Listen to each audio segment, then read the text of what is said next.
ఈ ice water వల్ల చాలా బెనిఫిట్స్ ఉన్నాయి గైస్. అవేంటంటే ఓపెన్ పోర్స్ని తగ్గిస్తుంది, ఫేస్ని స్మూత్గా చేస్తుంది, అండ్ పింపుల్స్ ఉండి ఫేస్ మీద రెడ్నెస్ ఉండి మంటగా ఉంటే అది తగ్గిస్తుంది.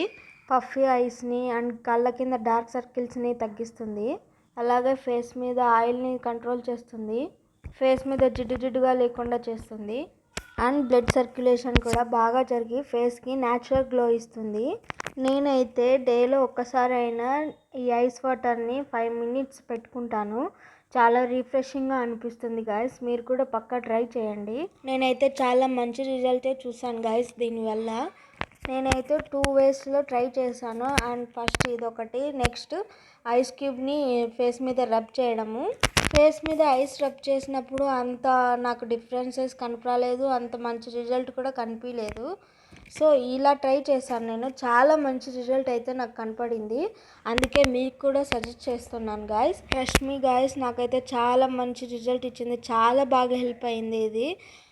ఇలా ఐస్ వాటర్ పెట్టిన తర్వాత ఒక 5 minutes వదిలేసి ఫేస్ డ్రై అయ్యాక ఇలా మాయిశ్చరైజర్ మీరు ఏదైతే వాడుతున్నారో ఆ మాయిశ్చరైజర్ని అప్లై చేసుకోండి. ఫేస్ మీద ఎప్పుడు టవల్తో రబ్ చేయకండి, ట్యాప్ చేసుకోండి.